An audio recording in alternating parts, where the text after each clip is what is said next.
क्या है कि सर्वे और समीक्षा का मतलब तो बेसिक समझे आप कि सर्वे क्या है, समीक्षा क्या है। अगर बजट 2023-24 का जो वित्त विभाग का जो समीक्षा है, उसमें जो पहला टॉपिक है कि बिहार बजट 2023-24 का आर्थिक रूपरेखा, इसमें जिन पॉइंट्स को हम पढ़ेंगे 19 पेज का है टोटल, और उसके बाद में आपको सर्वे का पॉइंट्स भी हम लाए हैं। ये इसलिए पढ़ना जरूरी है कि एक बिहार सरकार के द्वारा प्रस्तुत किया गया ये जो बजट है उसमें कुछ बेसिक चीजें आपको मिल जाती हैं उसके हिसाब से। ठीक है, हिसाब किताब क्या है इसका कि बिहार लगातार, अब इसमें जब पढ़ेंगे तो पता चलेगा कि भाई बिहार ही नहीं, भारत के हर राज्य कोरोना काल से पीड़ित रहे हैं। सब राज्यों में कोरोना का आर्थिक असर रहा है और कोरोना ने हमेशा इकोनॉमिकली, चाहे भारत हो, चाहे भारत के कई राज्य हो, चाहे वर्ल्ड लेवल पे भी कोई देश हो, सबको इकोनॉमिकल चोट पहुंचाया है भाई। ठीक है, उस स्थिति में बिहार जैसा राज्य अपना ग्रोथ रेट बेहतर लेकर आया है तो ये उल्लेखनीय है। ठीक है, तो बिहार लगातार उच्च आर्थिक वृद्धि दर हासिल करने वाले राज्यों में से एक है, क्योंकि कोविड महामारी और अन्य कारणों से वित्तीय वर्ष 2020-21 राज्य के लिए आर्थिक मंदी का वर्ष था, परंतु बिहार इस आर्थिक मंदी से तेजी से उबरने वाला राज्य है। अब सरकार कहीं ना कहीं बढ़िया काम कर रही, तभी तो ये बात दिखा जा रहा है। ठीक है, जहां वित्तीय वर्ष 2021-22 में वैश्विक आर्थिक वृद्धि दर, वैश्विक, ये कौन से पॉइंट्स को बता रहा है 2021-22 में?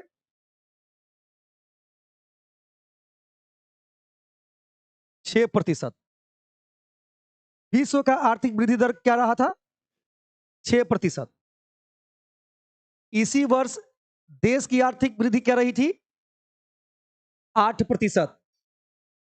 और जबकि बिहार का आर्थिक विकास दर क्या रहा था? 10.9%। अब यहां पे आपको कनेक्ट करना होगा, और कनेक्ट किया भी हुआ है कि भाई बिहार का आर्थिक वृद्धि दर वैश्विक आर्थिक वृद्धि दर से कितना रहा है ज्यादा, और देश की आर्थिक वृद्धि से कितना रहा है ज्यादा। पढ़ते समय इन सब पॉइंट्स पे क्या रखना चाहिए? एक तो मूलतः आप इस पॉइंट्स पे ध्यान रखिए ही कि 10.98%, लेकिन अगले लाइन में जाएंगे तो आपको ये कंपेयर कर दिया कि बिहार का आर्थिक वृद्धि दर भारत के विकास दर से कितना परसेंट ज्यादा रहा है? 2.28। और वैश्विक आर्थिक वृद्धि दर से कितना रहा है? 4 ये हो गया। बिहार को केंद्र में रख के आप विश्व और खुद भारत से उसके आर्थिक वृद्धि दर का क्या कर दिया? तुलना कर दिया, तो पता चला दोनों जगहों पे इनसे ज्यादा बेहतर विकास किसने किया है? ग्रोथ कितना, कौन बेहतर दिया है? अपना राज्य बिहार। यह बिहार सरकार के नीतियों और बेहतर प्रयासों के फलस्वरूप सब। जब आप इस तरह से ग्रोथ रेट दिखाएंगे तो ये निश्चित रूप से जो सरकार बिहार में है उसकी भी आप सकारात्मक भाव ही रखेंगे भाई, कि बिना प्रयास के तो इतना बेहतर हो नहीं सकता। और आगे जब वित्तीय वर्ष 2022-23 की हम बात करते हैं, एवं वित्तीय वर्ष 2023-24 में भी बिहार की आर्थिक वृद्धि दर 2.5 अंकों में होने का अनुमान लगाया। जब पीछे वर्ष की बात करते हैं तो ये वास्तविकता ली हुई होती है, अनुमान में आएंगे तो इससे बहुत आगे जाने वाला है। तो कभी वास्तविक ये आंकड़ा पूछ देता है और कभी अनुमान वाला भी पूछता है। तो देखिए आपका अनुमान जो है 15.24 का है। 2023-24 में बजट अनुमान 15.24, और 2022-23 में कितना? 10.934, और 2021-22 में 10.98। ये आंकड़े तीनों आपके लिए क्या हो सकते हैं? इंपॉर्टेंट हो सकते हैं। ये वास्तविक है 10.98 और ये अनुमानित। पढ़ने के बाद आपके ग्राफ से भी काम हो जाता है, आंकड़ों से प्रश्न आता है। ये बिहार का सिंपल क्वेश्चंस आना चाहिए कि बिहार का भाई आर्थिक ग्रोथ रेट क्या रहा है, अपने राज्य का जीएसडीपी ग्रोथ रेट क्या रहा है, ये प्रश्न पूछ सकते हैं। लेकिन अब आजकल जिस प्रश्न देकर आए हैं, तो जिस तरीके से एग्जाम देकर आए हैं, तो जिस तरीके से प्रवृत्ति बदली है, संभावना है कि तुलनात्मक दृष्टिकोण से भी प्रश्न पूछे जा सकते हैं। तो इस कारण से अन्य आंकड़ों को ध्यान रखते हुए तुलना भी करने की क्या है? आवश्यकता है। तो इस समीक्षा में जितना तुलना है उतना तो हम आपको बता देंगे, बाकी आगे दूसरा सेक्टर इसका है कि बिहार बजट 2023-24 का राजकोषीय अभिविन्यास क्या है। राजकोषीय प्राप्ति या राजकोषीय घाटा से संबंधित ये इसमें बात है। और अगर आप देखेंगे तो आर्थिक मंदी तो बार बार आएगा, लेकिन 2023-24 में बजट का प्रमुख उद्देश्य वित्तीय समेकन है। वित्तीय समेकन मैं जो बार बार शब्द का प्रयोग कर रहा हूं कि एक ही योजना में कई अन्य योजनाओं को क्या कर लेना, सम्मिलित करके चलना, ये वित्तीय समेकन है। बात समझे। और उसके विकास से या उसके कार्यक्रम से सभी वर्गों को क्या करना, शामिल करना। उसी प्रकार से कोई ऐसा कार्यक्रम जिसमें अन्य छोटे छोटे कार्यक्रम जुड़ के एक बड़ा कार्यक्रम बन जाता है, इसलिए आप वित्तीय समेकन शब्द का क्या करते हैं, तो इसको इंक्लूजन शब्द भी कहते हैं, अंग्रेजी में इंक्लूजन भी आप कह सकते हैं। इसलिए वित्तीय वर्ष 2023-24 में देख लीजिए भैया 4,479 करोड़ रुपए का राजस्व अधिशेष होने का क्या है अनुमान, सरप्लस। ठीक है, 4,479 करोड़ का राजस्व अधिशेष होने का अनुमान लगाया है, जो वर्ष 2022 में राज्य सरकार ने बिहार राजकोषीय उत्तरदायित्व एवं बजट प्रबंधन अधिनियम 2006 की धारा, ये सब बातें हैं कि उसके धारा के हिसाब से बिहार राजकोषीय उत्तरदायित्व एवं बजट प्रबंधन नियमावली 2022 में बनाई गई थी। इन बिंदुओं पे उतना ध्यान नहीं देना है, लेकिन ये अनुमान जो है 4,479 करोड़ रुपए का है, इसमें आपको ध्यान रखने की क्या है जरूरत है। तो राजकोषीय अगर मान लीजिए शब्द क्या है, इसलिए वित्तीय वर्ष 2023-24 में 4,479 करोड़ राजस्व अधिशेष। राजकोषीय अधिशेष और राजस्व अधिशेष में एक अंतर होता है। ये राजस्व अधिशेष की बात हो रही है, आपने जो राजस्व लिया, ठीक है, जो राजस्व आप कलेक्शन करते हैं उसमें इतने की क्या हुई है, अधिशेष वृद्धि हुई है। ठीक है, आपके देश में इतना प्लान है, इतना फ्री में चीजें दी जाती है। नीतीश कुमार बीएपीएससी पास होने पे, ग्रेजुएशन होने पे, तो एमए होने पे, सात निश्चय में ऐसी कई योजनाएं उन्होंने कर रखा है। तो राजकोषीय अधिशेष तो बहुत बड़ी उपलब्धि हो जाएगी, ठीक है, लेकिन राजस्व अधिशेष भी कम उपलब्धि की बात नहीं है। और अभी राजस्व अधिशेष में जिस तरीके से जीएसटी लागू किया गया, उसमें राजस्व संग्रह अपेक्षाकृत पहले के मुकाबले क्या हुआ है, बड़ा ही है। और सबसे ज्यादा हमको लगता है कहीं बिहार ही ना हो राजस्व अधिशेष में। अब राजस्व अधिशेष आपसे पूछे चाहे ना पूछे, लेकिन राजकोषीय घाटा अक्सर क्या करता है, पूछता है, जो आपको हमेशा पढ़ के जाना होगा। तो अगर मोटा मोटी चले भाई, सकल राजकोषीय घाटा सकल राज्य घरेलू उत्पाद का, तो हम यहीं से पता कर सकते हैं कि वो क्या ध्यान में रख के जाना चाहिए। तो बजट अनुमान 2023-24 में राजकोषीय घाटा कितना है, 2.98। 2022-23 में कितना लगाया गया है, 3.47। और 2021-22 की वास्तविक जो राजकोषीय घाटा कितना है, 3.78। ये तीनों आंकड़ों में से कोई पूछ सकता है। मैंने पिछले बार भी प्रेडिक्शन करते हुए हमको देखे होंगे आप, तो हम आंकड़ों में हम बार बार कहते थे कि 3 ध्यान में रख के जाना चाहिए। ठीक है, एक जो चल रहा है, एक अनुमान, और एक जो वास्तविक आ चुका है। तो संभावना इसका भी पूछने का रहेगा, इसका भी पूछने का रहेगा। और अभी आपको ध्यान में रख के चलना चाहिए 2023-24 में जो बजट अनुमान आपका 2.98% का रहा है राजकोषीय घाटा अनुमान, इसको ध्यान में रख के जाइएगा।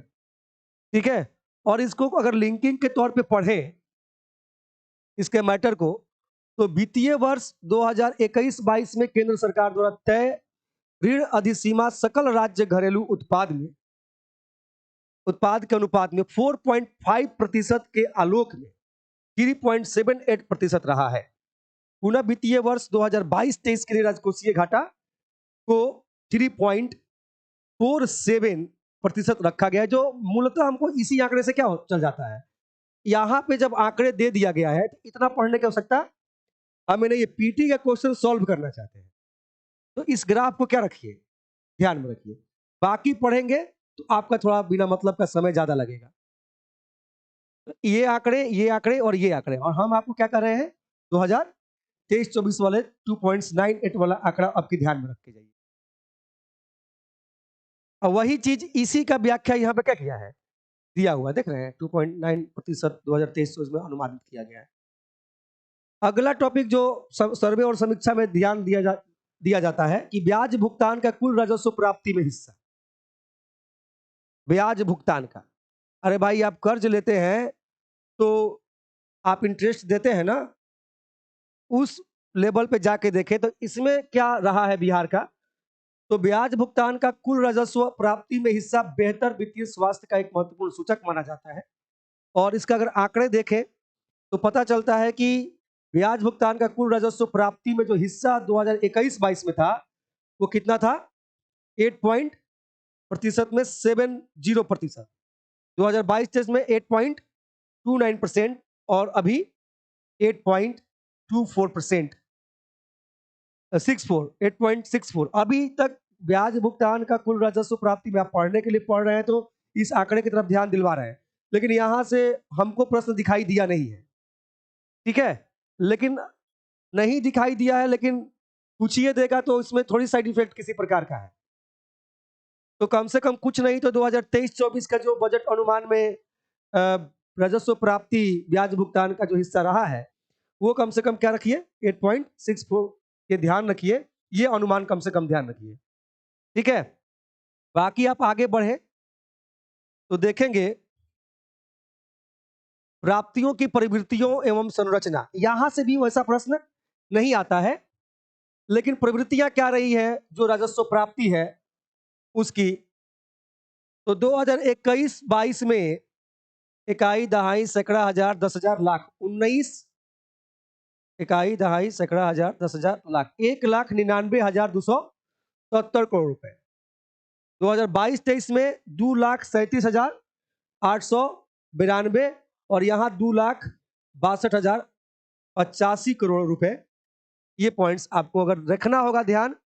अब क्या होता है कि इससे तो प्रश्न नहीं आता है, और इसमें अगर ज्यादा लेंदी कीजिएगा तो प्रश्न वहां गलती हो जाएगा आपसे। तो ढीठे आपको समझना है कि चलिए यहां समझ गए ना कि उत्तरोत्तर क्या हो रहा है। प्रवृत्ति आपका पॉजिटिव है, आंकड़े भी एकदम इस दिशा में भाग रहा है, ऐसा तो नहीं गया कि ऐसे गया ऐसे गया फिर ऐसे गया, नहीं, वो एक वे में क्या हो रहा है, बढ़ रहा है। तो प्रवृत्ति ठीक है, बढ़ते क्रम में है। आगे अगर हम देखें, अच्छा इसमें थोड़ा किया क्या है कि इसमें जब पढ़ेंगे तो 2021-22 में कुल प्राप्तियां 1,99,270.15 करोड़ कर दिया है, यानी कि यहाँ पे पॉइंट में 15 जोड़ देना है। तो मान ली विकल्प में अगर कहीं इस तरह की प्रवृत्ति में आ गया, कहीं ये वाला उठा के पूछ दिया तब भी आप पकड़ लेंगे, ऐसी बात नहीं है कि आपको 1,99,270.1.5 फिर आपको 1,99,270 है ना 26 ऐसा नहीं देता है विकल्प, ठीक है। उतना अनुमान आप लगा लीजिएगा।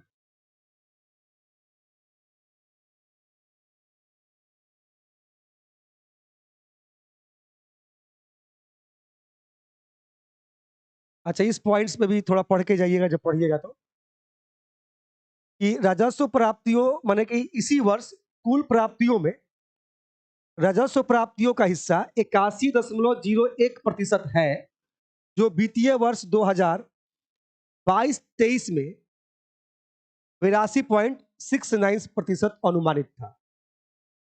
2022-23 में 82.69% अनुमानित था, और जो राजस्व प्राप्ति आपको प्राप्त हो रहा है इस वर्ष कितना हो रहा है, 81.01, जो नीचे के आंकड़ों में शायद आपको क्लियर करे। और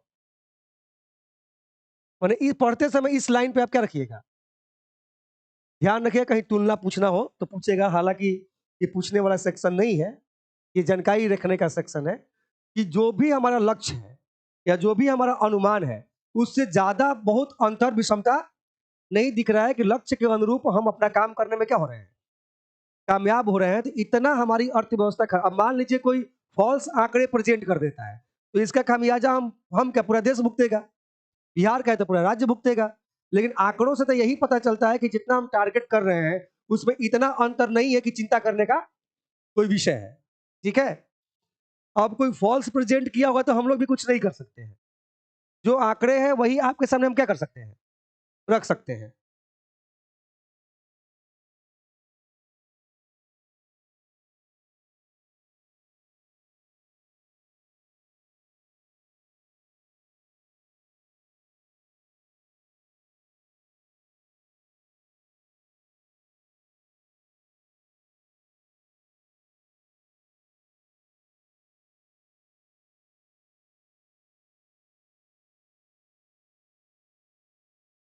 देखिए, किसी भी इकोनॉमिक सर्वे में या किसी भी बजट में जब कोई चीज़ आप सर्वे प्रेज़ेंट करते हैं, तो उसमें कोई ना कोई ऐसा विषय होता है जिसमें बजट का या आर्थिक सर्वे का प्रमुख बल होता है, प्रमुख प्रतिबल होता है।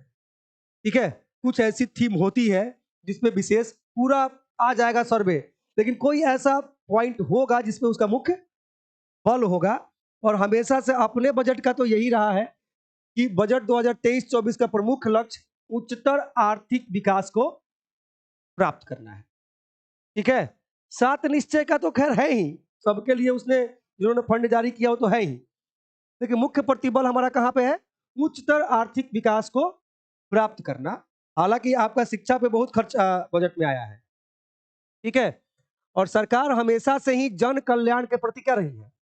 समर्पित रही है। हम समझते हैं कि देश का हो, चाहे राज्य का हो, बजट का या आर्थिक सर्वे का मुख्य प्रतिबल सामाजिक कल्याण या जन कल्याण को ही केंद्र में रख के होता है।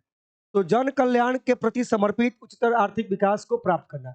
ऐसा मानना कि जब तक उच्चतर आर्थिक विकास को हम प्राप्त नहीं करेंगे तो जन कल्याण कैसे करेंगे? जन कल्याण करने के लिए तो मुख्यतः अर्थ की ही बात होती है। नहीं, आप शिक्षित भी करना चाहते हैं किसी को, तो शिक्षा भी इसलिए कि शिक्षा के माध्यम से उसका कल्याण करें। किस लिए? शिक्षित होकर अचार डालने के लिए कि वो मार्केट में क्या करेगा? खुद को इम्प्लीमेंट करेगा। पढ़ लिख लेता लिखा पढ़ा लिखा व्यक्ति अपने समाज में थोड़ा जीवन बाकियों की अपेक्षा थोड़ा बेहतर जी लेता है और अवसर तलाश लेता है, अपॉर्चुनिटी तलाश लेता है। पढ़ा लिखा व्यक्ति अपना अपॉर्चुनिटी क्या करेगा? तलाश लेगा, किसी ना किसी रूप में तलाश लेगा। जो आपके पास हुनर है, उस हुनर के माध्यम से आप चीजों को तलाश लीजिए। बात समझ रहे हैं ना कि हम क्या कहना चाह रहे हैं?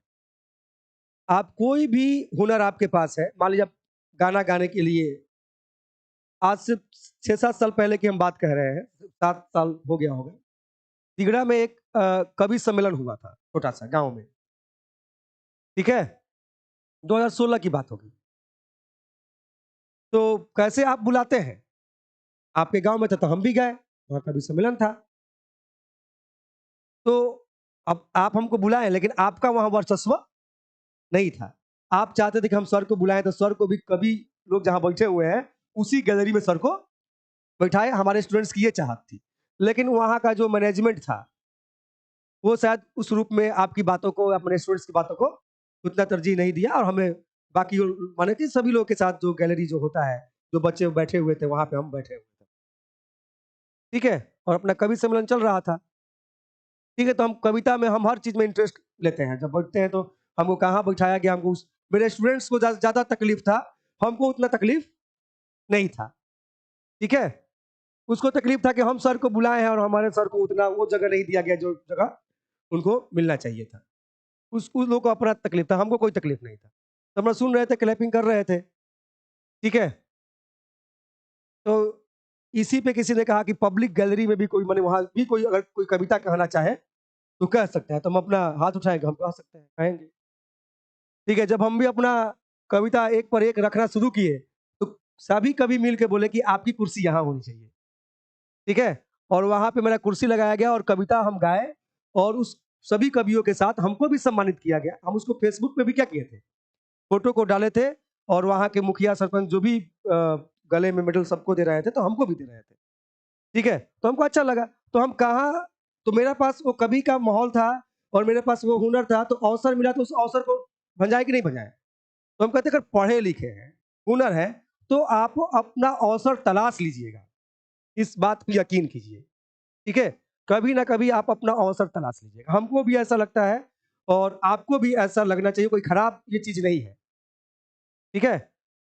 तो अवसर आपको तलाशना होगा। ठीक है? आपके पास वो हुनर है तो उसके हिसाब से आपको अवसर तो मेरा कहने का मतलब समझ रहे हैं आप? तो हमेशा से किसी का भी शिक्षा पे मुख्य प्रतिबल होता है, इसीलिए होता है कि आप खुद को समाज में इम्प्लीमेंट कर सके। लास्टली कहाँ पे लाके खत्म करते हैं? अर्थ पे। ठीक है? सामाजिक सरोकार बढ़ेगा, सम्मान बढ़ेगा, तो अर्थ अपने आप क्या होगा? आपके तरफ जैसे गाय का बच्चा, अगर गाय को आगे लेके जाना हो, मेरे यहाँ गाय आई थी, तो सब लोग बोले कि ऐसा है कि गैया को लेके चलिए, एक घर बने वहां से लेके दूसरे प्लॉट पे लेके जाना था। तो गाय को आगे आगे लेके जा रहे थे, बचवा पीछे पीछे था, गैया जा ही नहीं रही थी। तो किसी ने कहा कि बच्चा को आगे कीजिए, ठीक है, बच्चा को आगे कीजिए, गैया अपने चल जाएगी बच्चे को देखते हुए। ठीक है, आज एक सोशल मीडिया पे वीडियो देख रहे थे कि एक बहुत बड़ा धार में, पानी के धार में एक भैंस को पार कराया जा रहा है और उसके बच्चे को रस्सी में बांध के भैंस से आगे रखा गया है और भैंस बच्चे के तरफ अपने आप क्या हो रहा है, मूव कर रहा है। यानी बच्चे को आगे रखिए, माँ को ले जाने में कोई दिक्कत नहीं होगी। वही शिक्षा है, शिक्षा को आगे रखिए, है ना, अर्थ आपकी जो माँ है वो आ जाएगी, टेंशन ना ले, जिससे आपकी मातृशक्ति या आपका जो मातृ परिवार जो आगे बढ़ेगा, ठीक है, उसके पीछे आप अपनी शिक्षा को आगे रखिए। शिक्षा चाहे कला हो, गाना हो, सिंगिंग हो, नृत्य हो, पढ़ाई लिखाई, ये सब शिक्षा का ही क्या है, ग्रुप है अलग अलग। ठीक है, तो पढ़ाई को आप आगे रखिए, अर्थ पीछे से क्या है, आ जाएगा, अर्थ को आने में कोई दिक्कत नहीं होगी। ठीक है, अर्थ को आगे रखते हैं, ठीक है, तो कोई गारंटी नहीं है, डिस्ट्रैक्ट भी हो जाएगा, एक दिन डूब भी जाएगा। लेकिन शिक्षा एक ऐसी चीज है कि शिक्षा कभी नहीं डूबती सर। मेरा इंस्टीट्यूशन डूब सकता है, मेरा आर्थिक जो लेन देन है या आर्थिक जो मेरा जो स्रोत है आने का वो कम हो सकता है, लेकिन मेरा शिक्षा उत्तरोत्तर बढ़ ही रहा है, कम नहीं हो रहा है। और अगर आज गिरेगा तो कल फिर से हम उठा लेंगे। ठीक है, सब दिन ना होते एक समाना। ठीक है, लेकिन जो मुख्य प्रतिबल आपका होना चाहिए, आपकी शिक्षा पे होनी चाहिए। ठीक है, और शिक्षा तो समाज का समझ ही रहे हैं, तो वही बात है बच्चे और माँ वाली और शिक्षा और अर्थ वाली। तो आगे जब आप बढ़ते हैं तो मेरा मेरा कहना है कि उच्चतर आर्थिक विकास को प्राप्त करना लक्ष्य है, लेकिन जन कल्याण के प्रति समर्पित ये राज्य सरकार हमेशा से रही है। ठीक है, तो मुख्य प्रतिबल जन कल्याण पे रहा है। इस कारण देखिए इस बार के बजट में शिक्षा पे ज्यादा प्रतिबल रहा है। नहीं, यहाँ आप पढ़ रहे हैं कि उच्च आर्थिक विकास, और नीचे आप पढ़िएगा सबसे ज्यादा बजट फंडिंग किसको, शिक्षा को। तो बच्चे पे ध्यान दिया गया है ना, माँ को आगे बढ़ाने के लिए। ठीक है, आगे जब आप बढ़िएगा तो विकास मूलक व्यय के अंतर्गत सामाजिक, आर्थिक, सामान्य प्रक्षेत्र, लोक कार्य पर व्यय एवं पूंजीगत परिव्यय के ऊपर होने वाले व्यय को सम्मिलित किया। माने जो खर्चे जो आगे नीचे लिस्ट दिए गए हैं खर्चों का, उससे संबंधित है, तो हम नीचे ही पढ़ेंगे।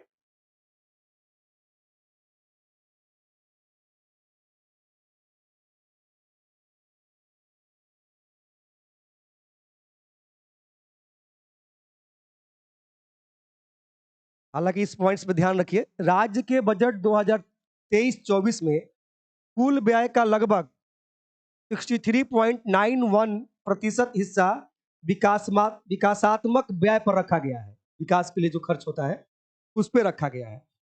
वित्तीय वर्ष 2023-24 का बजट पिछले वित्तीय वर्ष 2022-23 के बजट से 2,37,691.19 करोड़ रुपए से 10.18% की बढ़ोतरी के फलस्वरूप 2,61,885.40 करोड़ रुपए का हो गया है। इस पूरे आंकड़े को आप पढ़ के अपना पढ़े रहिए, ताकि क्वेश्चंस आंसर लिंक क्या कर सके। पीडीएफ हम आपको भेज भी देंगे टेलीग्राम पे, कोई दिक्कत नहीं है ये वाला।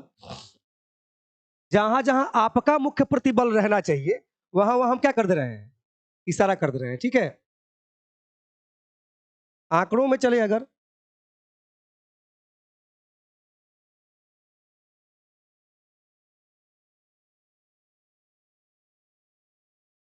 कि क्या आपका क्षेत्रवार खर्च रहा है। वैसे भी जब भी अर्थव्यवस्था पढ़ते हैं तो आप उसमें कहाँ से पैसा आता है, कहाँ से पैसा जाता है पढ़ते हैं। तो क्षेत्रवार जो आपका जो खर्चा रहा है, अगर आप ठीक से देखें इस गोले को, तो आपकी सबसे ज्यादा खर्च हो रही है भाई साहब सामाजिक सेवाओं पर। किस पे, सामाजिक सेवा पे, जिसमें आप ये कह रहे हैं कि हमारा मुख्य ध्यान किस पे है, जन विकास पे है। ठीक है, और ये पूरा 100% मान लें तो 38% लगभग सामाजिक सेवाएं पे आपके पैसे खर्च हो रहे हैं। राज्य के। उसके बाद आपका खर्च कहाँ हो रहा है सर? सामान्य सेवाएं, अदर्स, माने अदर सेवाएं भी जो समय समय पे क्या रहती हैं, जुड़ती रहती है, उस पर खर्च हो रहा है। ऋण एवं पेशगियां पे जो आप ऋण लिए हैं या जो भी आप कर्ज लिए हैं उसके इंटरेस्ट चुकाने में आपके जो खर्च हो रहे हैं या लौटाने में जो खर्च हो रहे हैं वो कितना हो रहे हैं? 0.5%। सहायता एवं अनुदान में आपका कोई खर्च नहीं है। लोक ऋण में आपका कितना खर्च जा रहा है? 9%। और आर्थिक सेवा देने में कितना? तो सबसे ज्यादा आपका सामाजिक सेवा, सामान्य सेवाएं और आर्थिक सेवाएं 2023-24 के बजट के हिसाब से। तो ये आंकड़ा आप ध्यान रखिएगा, सामाजिक सेवाएं वाला। ये भी बिहार में अभी तक पूछा नहीं है, लेकिन चूंकि क्लास कर रहे हैं तो इन सब पॉइंट्स पे तो नजर दिलाना मेरा क्या है, कर्तव्य है भाई। क्लास के हिसाब से प्रिडिक्शन करना हो तो हम क्या कहते हैं भाई, राजकोषीय घाटा कर लो, ठीक है, कितना बढ़ा है कितना घटा है ना, बजट टोटली क्या रहा है, 7 निश्चय में किस निश्चय पे सबसे ज्यादा प्रतिबल रहा है, बस एक दो क्वेश्चन आएगा, बन जाएगा, यही रहता है। और देखिएगा जब भी बिहार बजट या आर्थिक सर्वेक्षण से हमने प्रिडिक्शन किया है, क्वेश्चंस आया होगा, ठीक है। इसमें आप खुद भी जाके क्वेश्चंस को देखो और अपना जाके प्रिडिक्शन देखो, तो वो चीजें जो हमने बिहार बजट में करेंट में जो हम कराते हैं वो ही आ जाता है। तो बहुत ज्यादा कराते भी नहीं, बोलते 4-5 पॉइंट 10 पॉइंट्स लिखवाएंगे, उसी में आना होगा, आ जाएगा। आप कृपया करके बना लीजिएगा, ठीक है। तो आप देखेंगे तो वहां आपको पता चलेगा, और वही पढ़ना है जो पढ़े हुए हैं बार बार। आप जो पढ़ते हैं उसी को बार बार पढ़ना है, प्रश्न उसी जगह से बार बार आ रहा है, ठीक है। आप उसको मिस मत कीजिए, कुछ नया आया है उसको पढ़ लेते, कुछ भी नया नहीं आया है, जो है सब पुराना है। हाँ, उस पर आप हमेशा थोड़ा रेगुलर कंटिन्यू पढ़ते रहिए, जहां पढ़ते हैं जैसे पढ़ते हैं उसी रूप में उसको पढ़ते रहिए। नया कुछ भी नहीं है, आंकड़े बदल रहे हैं, कॉन्सेप्ट वही के वही है, ठीक है। इसलिए अब राजकोषीय घाटा आपसे पूछा, आपकी आने वाली पीढ़ियों से भी पूछेगा, पूछेगा नहीं पूछेगा?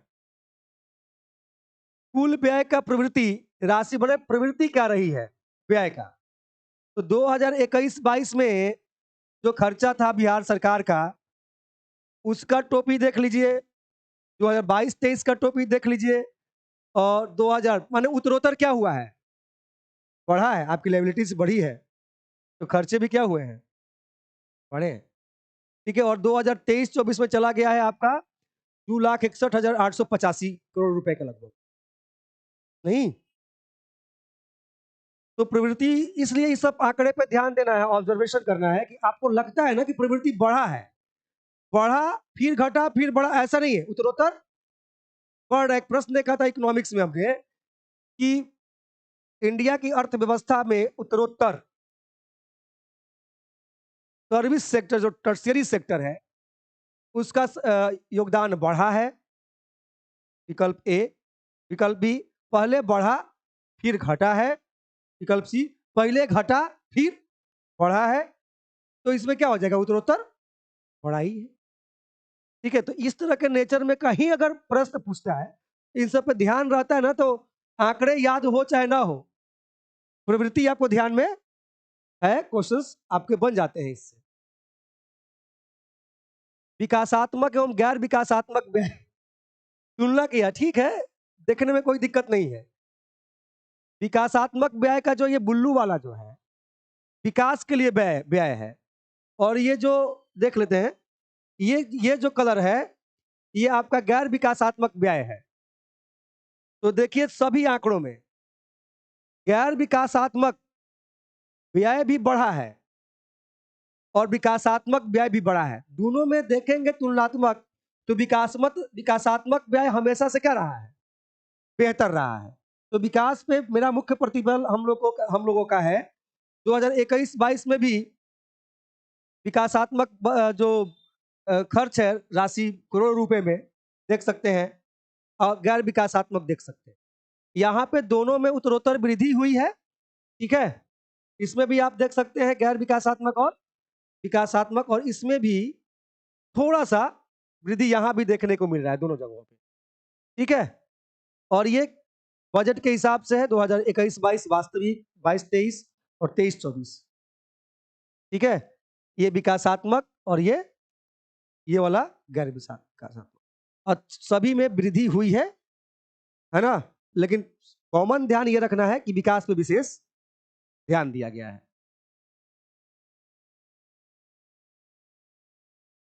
राजस्व एवं पूंजीगत व्यय, राजस्व एवं पूंजीगत व्यय राशि करोड़ में राजस्व व्यय कितना है और पूंजीगत व्यय कितना है।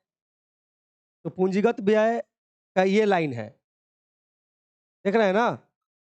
तो उत्तरोत्तर ये भी बढ़ा है और राजस्व व्यय भी उत्तरोत्तर बढ़ा है। इसके आंकड़े आपको ध्यान रखने की जरूरत नहीं है, ढेर मन है ध्यान रखने का। तो राजस्व व्यय 2023-24 में, आप पूंजीगत व्यय 2023-24 में इकाई दहाई सैकड़ा हजार 10,000 54,037 करोड़ रुपए रहा है। और आपका जो राजस्व व्यय है वो 20 इकाई दहाई सैकड़ा हजार 10,000 लाख 2,07,848 करोड़ रुपए रहा है। ठीक है, उस उत्तरोत्तर वृद्धि ही देख रहे हैं आप। बस इसका आंकड़ा अगर रखना चाहें कि दोनों ध्यान में रखिए जरूर, लेकिन तुलना ही करके देखिए। तो विकल्प आएगा जब, तो आप कुछ सेंस लगा के अपना आंसर बना सकते हैं। ये पूरे बजट में आपको मुख्य ध्यान देना था कि राजकोषीय घाटा की स्थिति आपकी क्या थी। ठीक है, और आपका मुख्य प्रतिबल इस पे है, पूरा बजट कितने का था इस पे आपको क्या रखना था, ध्यान रखना था। ऋण प्राप्ति की रूपरेखा दिया हुआ है।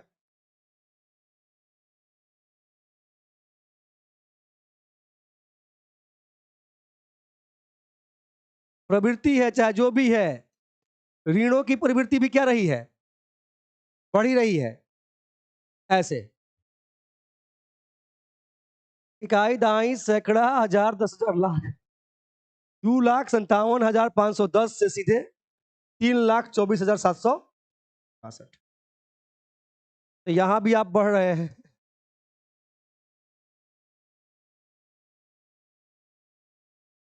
बकाया ऋण में थोड़ा उपलब्धि हासिल हुआ है। जो आपकी जो बकाया था, प्राप्ति 100% तो होता नहीं है, 100 रुपए का 100 रुपए तो प्राप्ति होता नहीं है। ठीक है, तो 100 रुपए का 100 रुपए से प्राप्ति नहीं होती, तो आप प्राप्ति कहां से कर रहे हैं, 38 रुपए से प्राप्ति कर रहे हैं। और ये धीरे धीरे कुल बकाया ऋण सकल राज्य घरेलू उत्पाद के अनुमान में, तो 38 रुपए पहले बकाया रह जाता था, अब आपका बकाया इस बार कितना रह गया है, 33.81। तो ये थोड़ा क्या हुआ है, यानी वसूली ठीक किए हैं इस बार। ठीक है,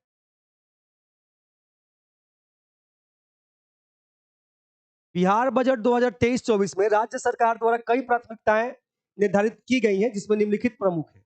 ये आप पॉइंट्स ध्यान रखिएगा। ठीक है, जो प्राथमिकताएं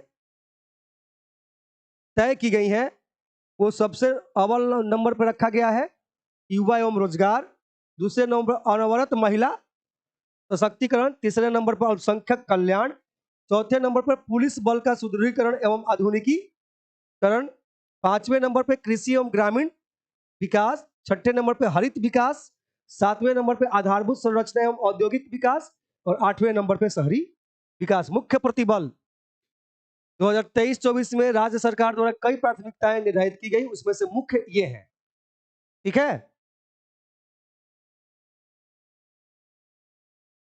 आत्मनिर्भर बिहार के 7 निश्चय पार्ट 2। पार्ट 1 तो कब का खत्म हो चुका है, पार्ट 2 आता ही है जब पार्ट 1 सुपर हिट हो जाता है।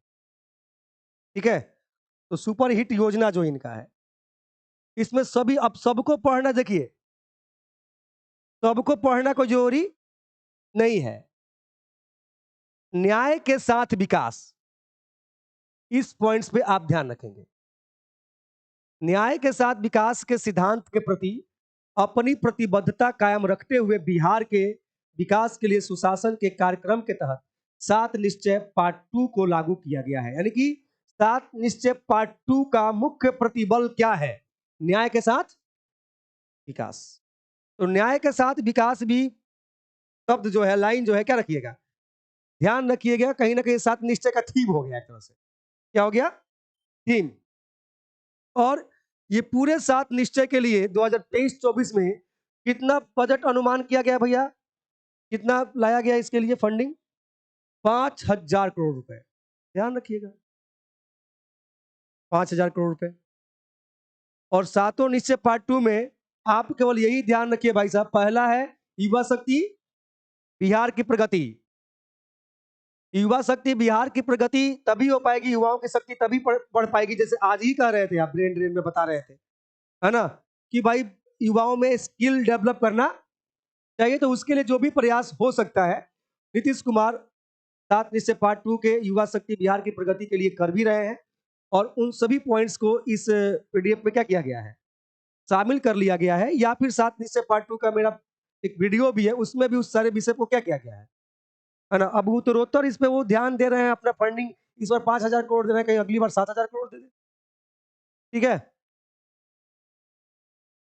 दूसरा जो 7 निश्चय पार्ट 2 का है, सशक्त महिला, सक्षम महिला। महिला को पढ़ाने के लिए देख रहे हैं ना, अविवाहित महिलाओं को इंटर उत्तीर्ण होने पर 25,000 देते हैं, स्नातक उत्तीर्ण होने पर उन्हें 50,000 मिलता है। और बाकी 6 लाख महिलाओं को, ये अगले वित्तीय वर्ष में 6 लाख महिलाओं को लाभान्वित करने का लक्ष्य है। और वर्ष 2023-24 में इनके लिए 600 करोड़ रुपए का क्या है, प्रावधान किया गया। कि 600 करोड़ रुपया है ना भाई, हैं ऐसी बांट रहे हैं आप पास होने पे, किस लिए? मोटिवेशन के लिए कि आप पढ़ें। ठीक है, इससे हम लोग को भी फायदा होता है। ठीक है, लोग गांव से बढ़ चढ़ के शहर में आते हैं, हम लोगों से पढ़ते भी हैं। ठीक है, बीपीएससी पास हो जाए, आप 50,000 रुपया मिलता है, तो फिर दिक्कत नहीं होती आपको फी देने में। ठीक है, ऐसे भी हमारे पास 10 साल में बहुत अनुभव है। ऐसे भी विद्यार्थी हैं जो बीपीएससी पीटी निकालने के बाद भी हमको फी दिए हैं कि सर पैसा मिला था तो सो पेमेंट कर देते हैं। सो ऐसे भी विद्यार्थी बोले कि एक बार कंप्लीट कर देता है ना। और कुछ ऐसे भी विद्यार्थी रहे हैं जिनका पीटी आता है, बहुत बढ़िया से पढ़ते हैं, अब 50,000 रुपया मिलता है तो राजू सर के पास खर्च नहीं करेंगे, कि कहीं और करेंगे। मने कि हम उनको हेल्प किए, पढ़ाए लिखाए सब कुछ। पंखा टोली की एक लड़की थी, खूब पढ़ी लिखी बढ़िया से। एक होता है ना कि हम नहीं पढ़ पाएंगे, मेरे पास संसाधन का अभाव है, ठीक है पढ़िए, कोई बात नहीं, पढ़िए, रिजल्ट दीजिएगा, लड़की है क्या दिक्कत है। ठीक है, आज जब उसका रिजल्ट आ गया तो उसको 50,000 रुपया मिला बाद में। और जब वो 50,000 रुपया मिला, क्या उसकी आशा पे कि 50,000 रुपया मिलेगा तो हम ये खर्चा करेंगे, यहाँ खर्चा करेंगे, उसके आशा पे वो यहाँ न जाके कहीं और, है ना, इस जिला से बाहर जाके पैसे को क्या किया, अपना खर्चा किया। और जब फिर पूरा कम बैक हुई मुजफ्फरपुर में, तो ऑफिस में जैसे ही आई, बोले कि रिजल्ट तो आपका आया हुआ था। अब भेंट करना भी मुनासिब नहीं समझी। नहीं सर, थोड़ा भटक गए इधर उधर, थोड़ा सा काम उनमें से। बोले कि ठीक है पढ़िए आप। बोले कि ऑप्शनल पेपर ज्वाइन करेंगे। आप ऐसा कीजिए, बिल्कुल आप ऑप्शनल पेपर जीएस जो भी ज्वाइन करना है कीजिए, वन टाइम पेमेंट यहाँ क्लियर कीजिए, एक बार में पेमेंट क्लियर कर दीजिए, उसके बाद आइए आप।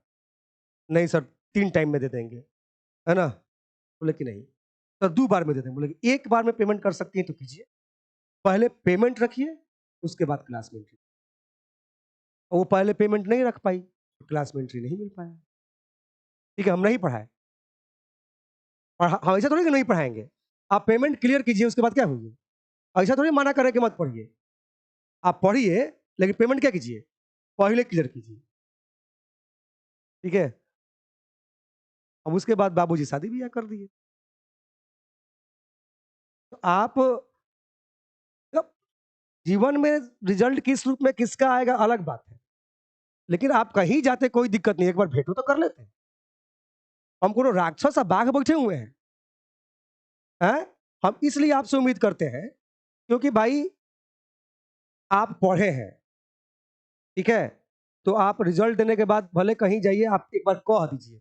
हो सकता है आपको लगता है कि ये वाला पार्ट सर से नहीं बता, ये पार्ट के लिए हम दूसरी जगह आप देख रहे हैं, तो उसकी कोई रोक टोक थोड़ी है। अपना जीवन है, जिसको जहां बढ़िया लगता है सब करता है, उसके कोई रोक नहीं। इस तरीके से छल नहीं करना चाहिए। आप कहीं चल जाइए, लेकिन रिजल्ट आया तो एक बार क्या करते आप, बता देते, है कि नहीं। वो आप नहीं बताए, इसलिए इस बात का पीड़ा था हमको। दुख था इस कारण से। और कुछ तो कोई बड़ी बात थोड़ी है, सबको जो जहाँ पड़ता है, आपकी जिंदगी की स्वतंत्रता है, सब लोग उससे थोड़ी किसी को कोई दुख और तकलीफ है। आप हमसे जो भी पढ़े हैं, कल जीवन में रिजल्ट दीजिएगा, तो हम तो बस उसी के अधिकारी हैं कि जितना हमको आप पे अधिकार है, ठीक है? आप चाहे जहाँ रहिए, जब जीवन में सफल होइए, तो जितना हमारा आप पे अधिकार है, उतना अधिकार लौटाने ज़रूर आइए। ठीक है? अगर इतना है, तो इतना ही सही, आइए ज़रूर। हम तो आपका वेलकम करने के लिए तैयार हैं हमेशा से। है कि नहीं? तो आपका अगर हमारा अगर आप में इतना ही योगदान है, तो उस योगदान को भी लौटाने, ठीक है? तो उस समय का तो हम हर टीचर इंतज़ार करता है कि बच्चा पढ़ेगा, रिज़ल्ट देगा, तो कम से कम एक बार कॉल करेगा कि सर हम रिज़ल्ट में, चाहे पीटी ना दे, मेंस ना दे, फाइनल का भी दे तो आ जाए, मिल जाए। इस आशा में हर टीचर रहता है। तो इस तरीके से इस सब तो हमको सीन याद है, हालाँकि बीपीएससी एसी वाला इसमें पॉइंट्स नहीं दिखाई दे रहा है। तीसरा, हर खेत तक सिंचाई का पानी। अगर आप ठीक से और समझदार विद्यार्थी हैं और पढ़े हुए हैं, तो अभी तक बिहार का 7 निश्चय पार्ट 2 आपसे छूटा नहीं होगा। ठीक है? उसके बाद स्वच्छ गाँव और समृद्ध गाँव इनका चौथा है, और पाँचवा इनका 7 निश्चय पार्ट 2 का है स्वच्छ शहर, विकसित शहर। और उसके लिए जो भी प्रयास है इस पीडीएफ में क्या है? शामिल है, और हम आपको टेलीग्राम पे भी भेज देंगे। छठा है सुलभ संपर्कता, जिसके लिए सड़कों का या कनेक्टिविटी को क्या करना? बेहतर करना, उसके लिए बजट का कुल प्रबंध करना। सबके लिए अतिरिक्त स्वास्थ्य सुविधा, सातवां है। और इसके लिए जो भी प्रयास किए जा रहे हैं इस पीडीएफ में पॉइंट्स हैं। और वित्तीय वर्ष 2023-24 में जो महत्वपूर्ण स्कीमों में उपबंधित राशि की जो विवरण है, यहाँ दिया गया, जिसमें हमको सबसे ऊपर क्या दिखाई दे रहा है?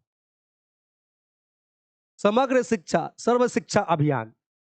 और इकाई, दहाई, सैकड़ा, हजार, 10,000। इकाई, दहाई, सैकड़ा, हजार, 16,131 करोड़ रुपया। करोड़ों में है ना? राशि करोड़। तो 16,131 करोड़ पूरे राशि का, माने पूरे फंड का। ये 16,131 किस पे है? समग्र शिक्षा पे। उसके बाद देखिएगा सब घटते क्रम में है। फिर प्रधानमंत्री आवास योजना, प्रधानमंत्री ग्राम सड़क योजना, राष्ट्रपति ग्रामीण रोजगार गारंटी स्कीम, इस तरीके से चीजें बढ़ती जा रही हैं।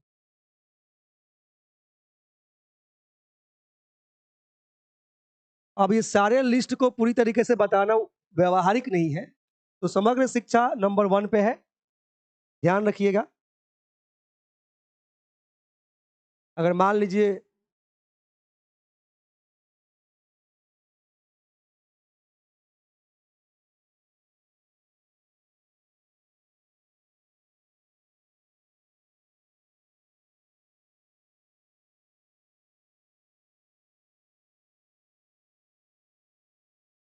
अगर आपको कोई पॉइंट इसमें से और अंदर से सिलेक्ट करना होगा, 21 नंबर जो है मुख्यमंत्री पेयजल निश्चय योजना, 900 करोड़ रुपए दिखाई दे रहा है। मुख्यमंत्री पेयजल निश्चय योजना कहाँ गया? ये है ना? 912, ये ध्यान रख सकते हैं आप।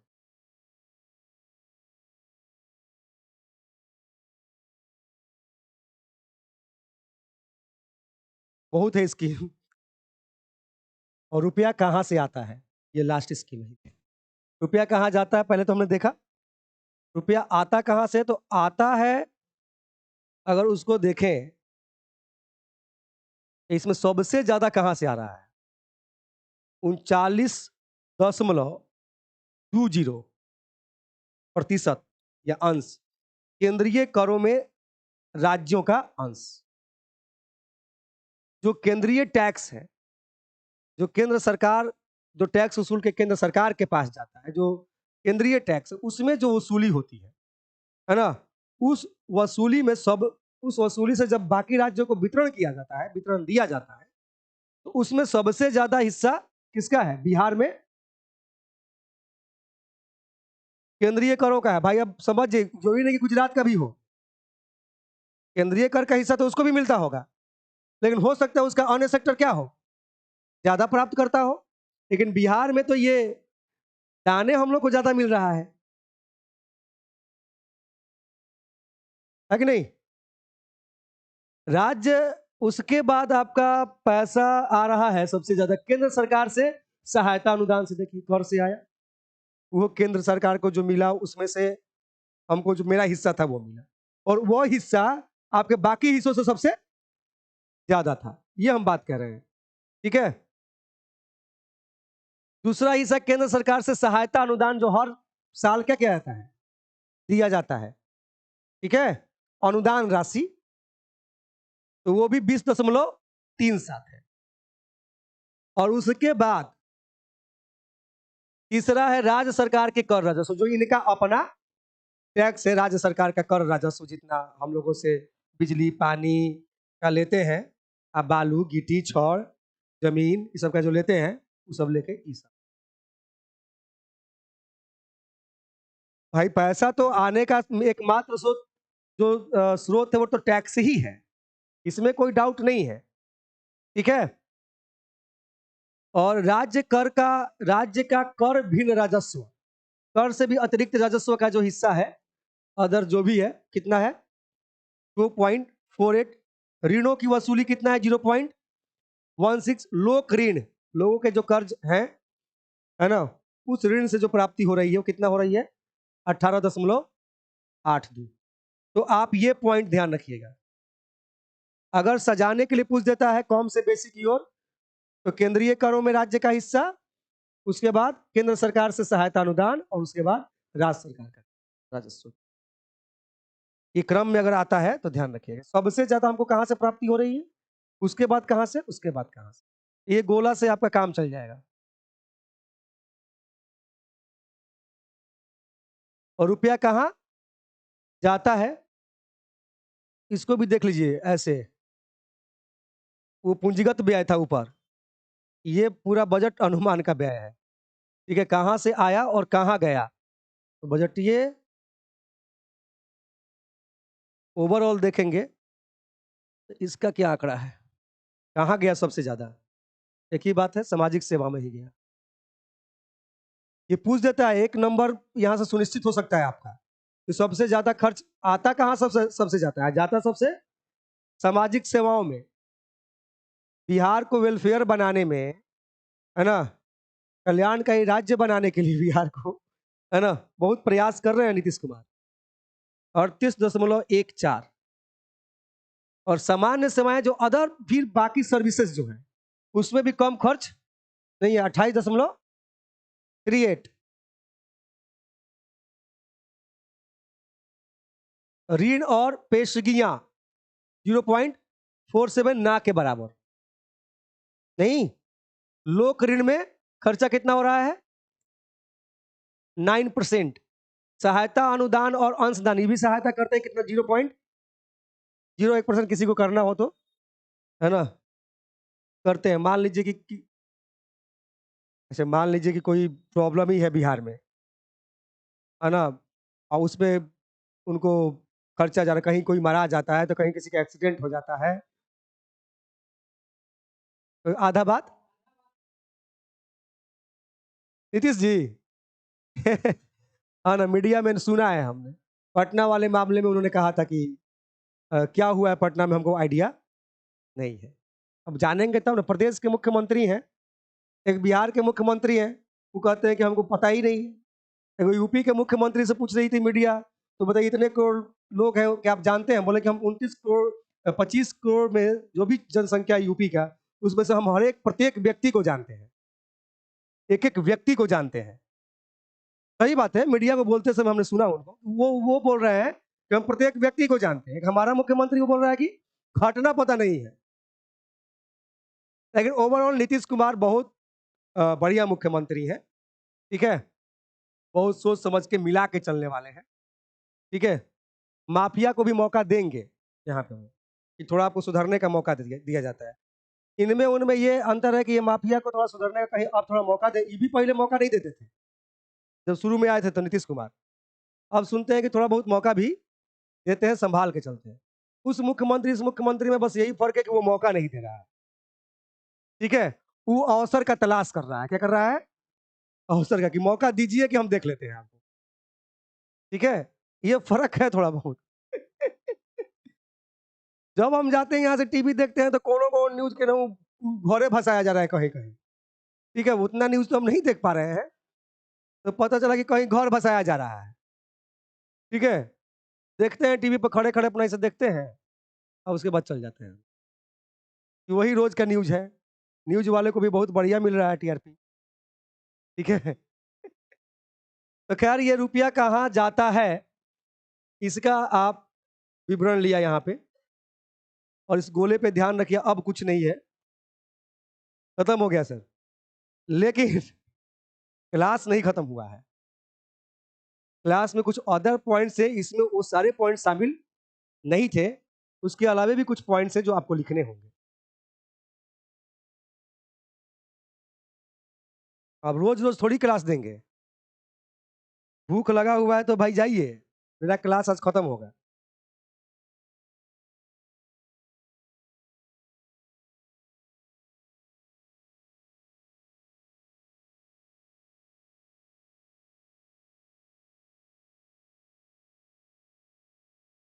शहरीकरण, बिहार में शहरीकरण,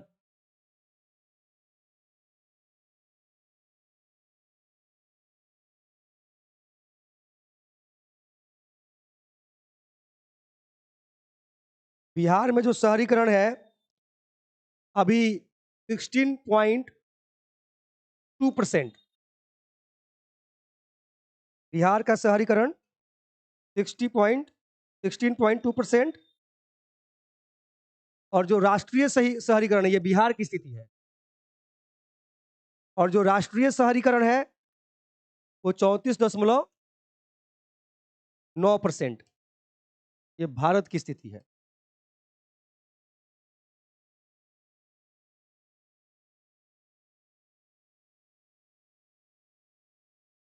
ठीक है, तो बिहार का शहरीकरण कितना हुआ, 16.2, और इसका कितना हो गया है पूरे भारत का, 34.9। अब बिहार में सबसे तेज गति से जो शहरीकरण हुआ है जिन जिलों का, वो लिख लीजिए। सर्वाधिक शहरीकरण वाले 3 जिले बिहार में, सर्वाधिक शहरीकरण वाले 3 जिले, उसमें सबसे ज्यादा पटना, उसके बाद मुंगेर, उसके बाद नालंदा।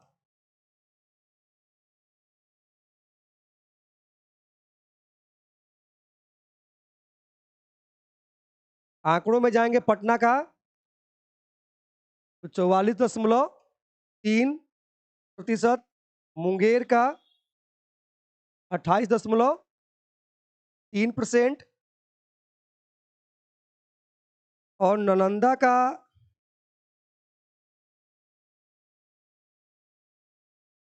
26.2%।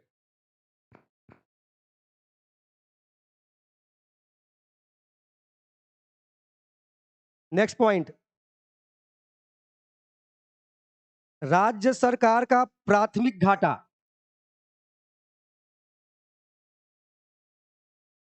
बिहार राज्य सरकार का प्राथमिक घाटा 2021-22 में, 2021-22 में जो प्राथमिक घाटा है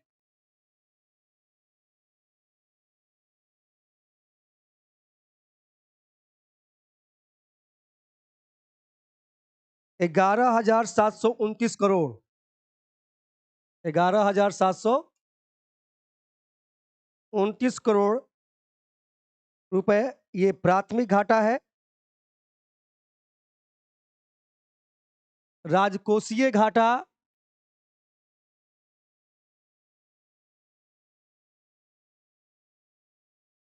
राजकोषीय घाटा 2021-22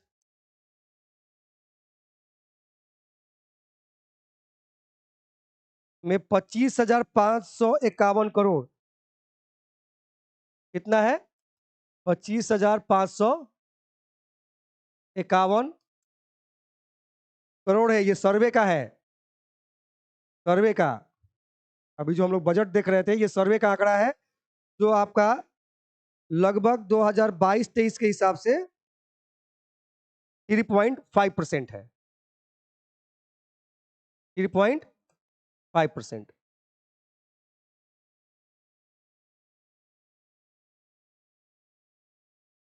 सर्वे हमेशा एक साल बैक में चलता है, बजट एक साल आगे चलता है।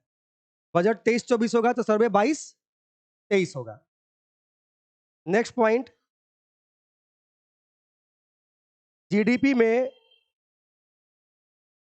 मिटाएं, जीडीपी में सर्विस सेक्टर का योगदान, जीडीपी में सर्विस सेक्टर का योगदान 60.7%।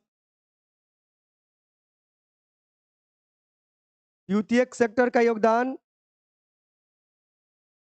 18.1%।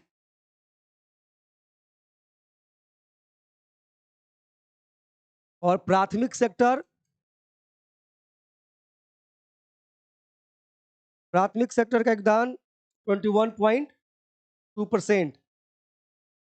ये थर्ड, ये सेकेंड और ये फर्स्ट सेक्टर।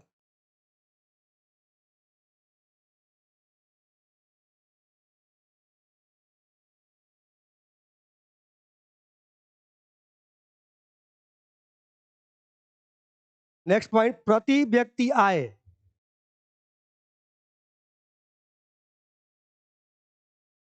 प्रति व्यक्ति आय 54,383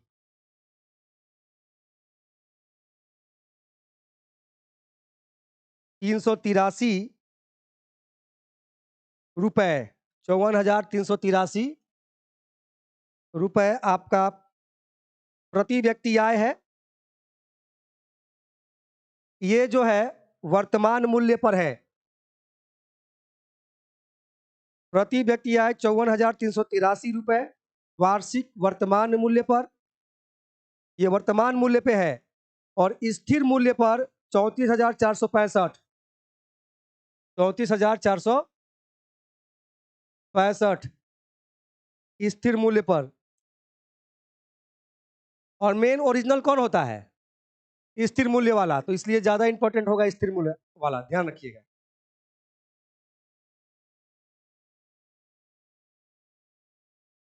नेक्स्ट पॉइंट, सर्वाधिक प्रति व्यक्ति आय वाला 3 जिले। सर्वाधिक प्रति व्यक्ति आय वाले 3 जिले,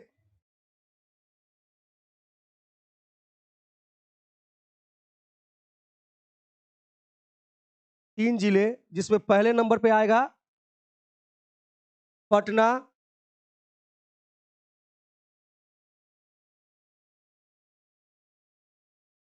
दूसरे नंबर पे आएगा बेगूसराय,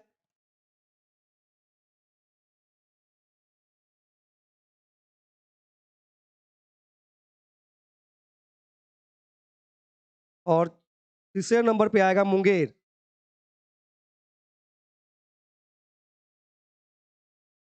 मुंगेर रेट भी लिख दे, मैंने कितना है, कितना से लिखवा दे। पटना का है, लिख लीजिए।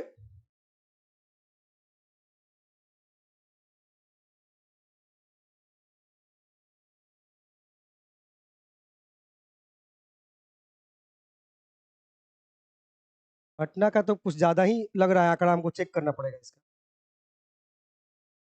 बेगूसराय का है 45,497। बेगूसराय का 45,497, 1,15,000 ना। हाँ ठीक है, हम लिखवा देते हैं। बेगूसराय का हो गया 45,497, मुंगेर का हो गया 42,793, और पटना का हो गया 1,15,239। 1,15,239। ठीक है। नेक्स्ट टॉपिक है सर्वाधिक गरीब 3 जिले। सर्वाधिक गरीब, सर्वाधिक गरीब 3 जिले। सर्वाधिक गरीब में शिवघर अभी भी परफॉर्मेंस अपना प्रकार रखा हुआ है, तो लिखे शिवघर।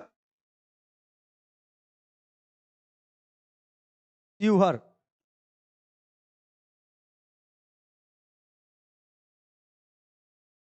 और दूसरे नंबर पे है अररिया।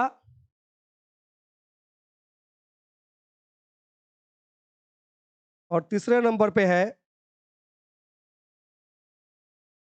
सीतामढ़ी।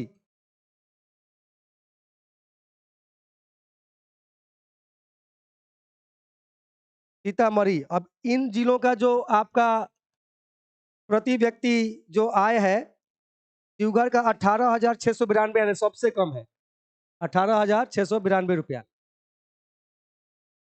और अररिया का है 19,527।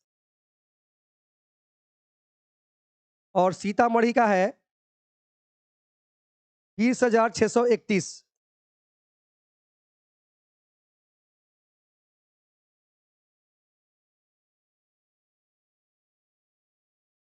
उसके बाद आपका नेक्स्ट पॉइंट है सर्वाधिक विकसित जिले। अब उतना ध्यान में नहीं है, आगे पहले मेन मेन आंकड़े कंप्लीट करने दीजिए, ठीक है। अब स्थान में या तो अप न ऊपर है न नीचे ही, ये बीच में है कहीं, ठीक है। सर्वाधिक क्या बोले हैं पॉइंट? सर्वाधिक विकसित जिले में लिख ले, पटना सबसे ज्यादा विकसित जिला है। पटना भुला जाइएगा फ्लाईओवर में। पटना सर्वाधिक विकसित जिलों में पटना, उसके बाद बेगूसराय,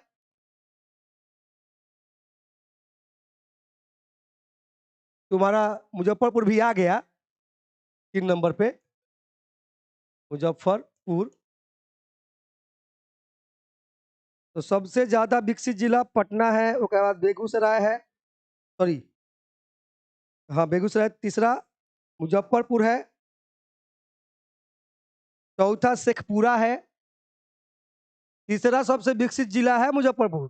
घूमिए रहे हो, अब बाकी जिलों का इसी से अनुमान लगा लेना, ठीक है। चौथा शेखपुरा है, पांचवा भोजपुर है,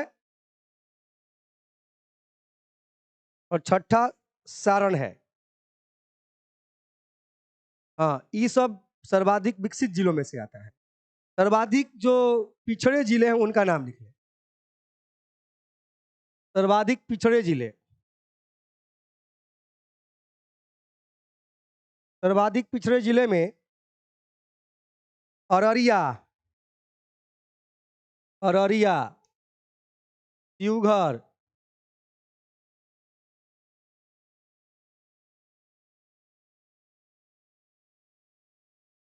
बांका, बांका, किशनगंज,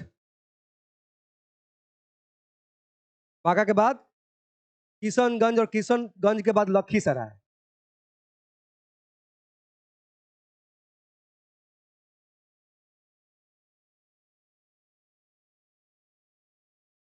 राज्य का विकास दर कितना है लिख लें, अभी देख ही रहे थे बजट में।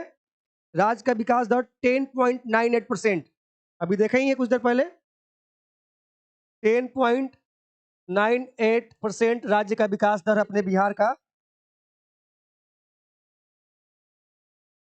भारत का तुलना करने के लिए, भारत का ये बिहार हो गया, और भारत का है आपका 8.68 ना।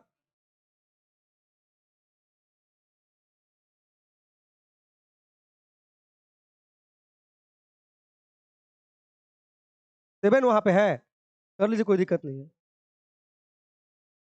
उसी के हिसाब से होगा, कहीं 7 कहीं 8 आ सकता है, ठीक है। अगर जाएंगे तो सीधे 6-7, ठीक है, रहने दीजिए, कोई दिक्कत। 8.67 और बिहार का अगर इसमें तुलना करेंगे तो तुलना करके बता ही दिया गया कितना का अंतर है। हाँ, तो निकाल लीजिएगा। नेक्स्ट पॉइंट है, निकालना क्या, पिछले क्लास इसी क्लास में बता ही गया है। सड़क घनत्व बिहार में, सड़क घनत्व कितना है?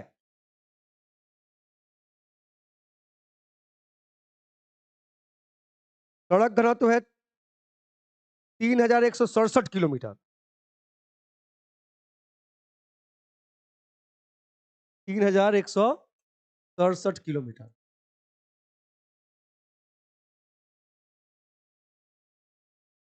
सड़क घनत्व।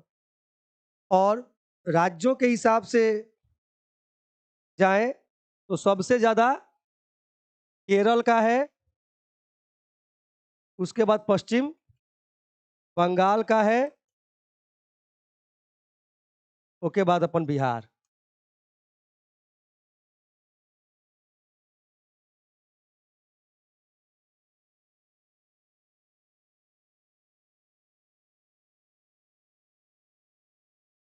प्रजनन दर लिख लीजिए बिहार का। बिहार का प्रजनन दर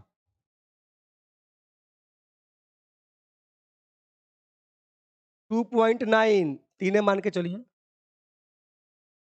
2.9 अभी डेंसिटी बिहार का कम होने वाला नहीं है, अभी ठीक है।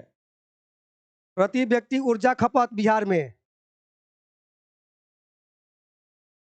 प्रति व्यक्ति ऊर्जा खपत बिहार में तो 329 KWH 2021-22 के हिसाब से। और क्षमता भी आप यूज कर रहे हैं इतना, इतना खपत है। और आपके पास क्षमता कितना का है? क्षमता कितना का है सर? 7785 KWH का 2021-22 के हिसाब से। क्षमता ये है और खपत ये है। हाँ, उसके हिसाब से। बेरोजगारी दर,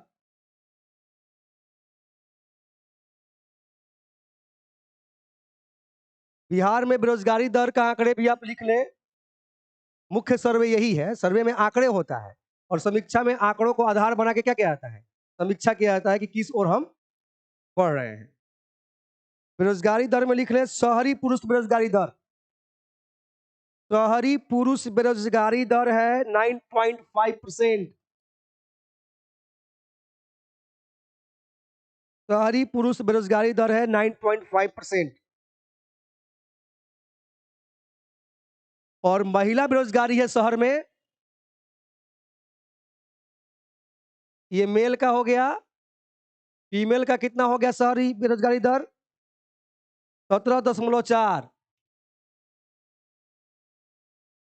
17.4। और ग्रामीण पुरुष बेरोजगारी दर कितना है? ये अर्बन में है,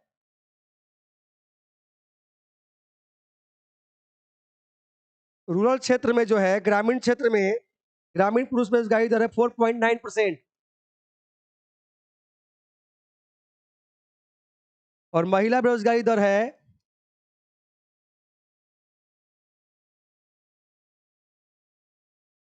2%।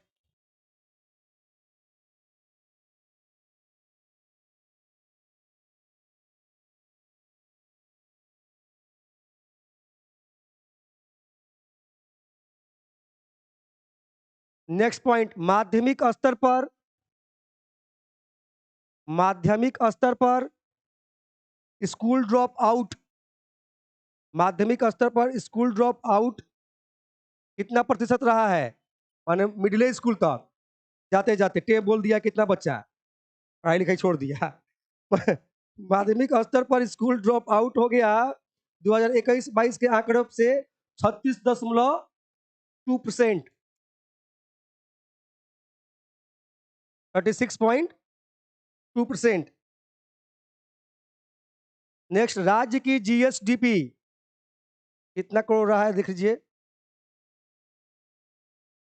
राज्य की जीएसडीपी 2021-22 में 6 लाख जाना ना आंकड़ा जी 6,75,448 करोड़ रुपए की स्थिर मूल्य पर है। एक मिनट, राज्य की जीएसडीपी 2021-22 6,000 है ना, 6,75,448 करोड़, ये आपका चालू मूल्य पे है। स्थिर मूल्य पे, स्थिर मूल्य पे लिख लीजिए। स्थिर मूल्य का मतलब कौन से बेस पे जाएंगे आप, 2011-12 पे जाएंगे, ठीक है, बेस वर्ष यही ना आपका। तो स्थिर मूल्य पे है आपका 4,28,000, 4,28,065 करोड़ रुपए।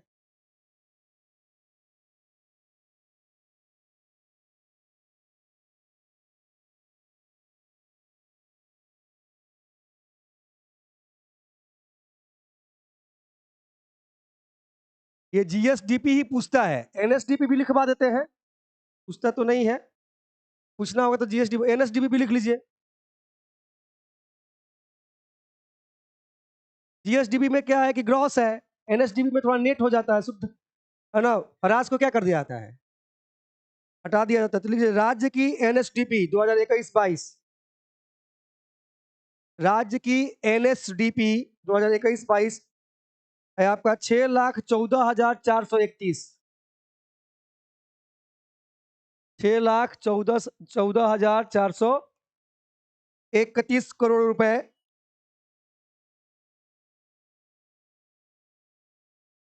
और स्थिर मूल्य पे है, स्थिर मूल्य पे, चालू मूल्य पे और स्थिर मूल्य पे है आपका 3,82,274 करोड़ रुपए, 3,82,274 करोड़ रुपए।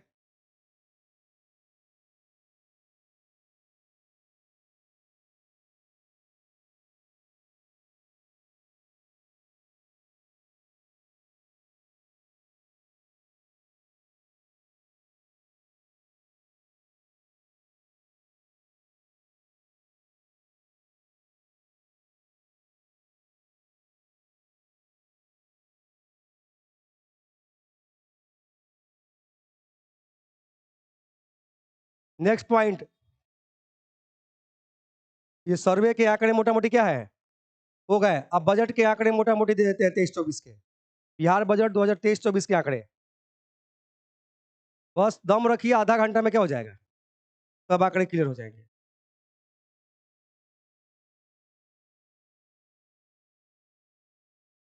तो बिहार का कुल बजट रहा है कुल 2,61,885 करोड़ रुपए का, 2,61,885 करोड़ रुपए का बिहार बजट। और पिछले बजट से ये 10.17% क्या रहा है, अधिक रहा है, अधिक रहा है ये पिछले बजट से।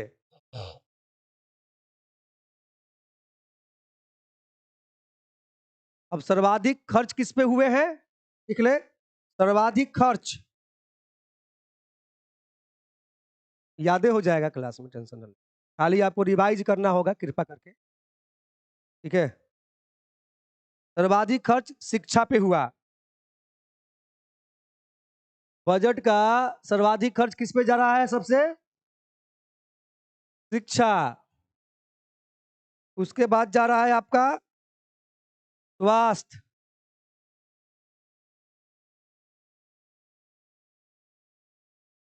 उसके बाद आपका जा रहा है ग्रामीण विकास,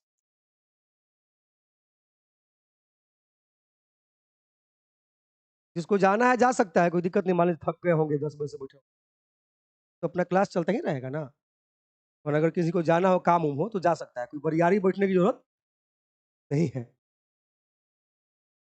मैंने उसमें कोई लोक लाज की बात नहीं है।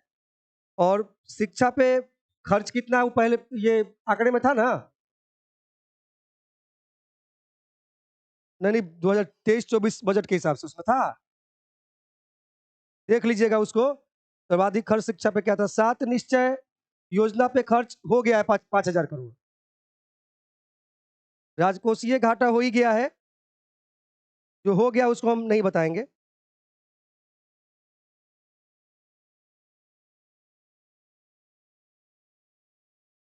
कुल 8 प्राथमिकताएं जो निर्धारित की गई हैं वो भी क्या है? हो गया है। 7 निश्चय वाली बात हो गया है। चलिए, सब बाकी आपके पीडीएफ में है, ठीक है? तो पीडीएफ हम आपको टेलीग्राम पे सेंड कर देंगे, बाकी आप देख लेंगे। सर्वे का आंकड़ा थोड़ा क्या करना था, बताना जरूरी था, बजट का आंकड़ा पहले ही प्रेजेंट था, तो अब एक ही बात बार बार लिखवाने की आवश्यकता नहीं है, ठीक है? कुछ आंकड़े आप लोग अगर चाहें तो अपने अवसर से सर्च कर लीजिएगा, ठीक है? आंकड़े ही हैं, कहीं पॉइंट्स में कहीं कुछ आंकड़े अगर इधर उधर हुए हो तो ऐसा कुछ है नहीं, सब आंकड़े क्या है, क्लियर है? ये आपका आज के क्लास पूरा बिहार के आर्थिक, बिहार बजट और बिहार के आर्थिक सर्वे, दोनों आंकड़े आपके क्या हो गए, क्लियर हो गए। अब आपको इन्हीं आंकड़ों को अगर आप आत्मसात कर सकते हैं तो कर लीजिएगा। क्या? अनाज उत्पादन कितना आपके पास है, लेटेस्ट आंकड़ा है उसका?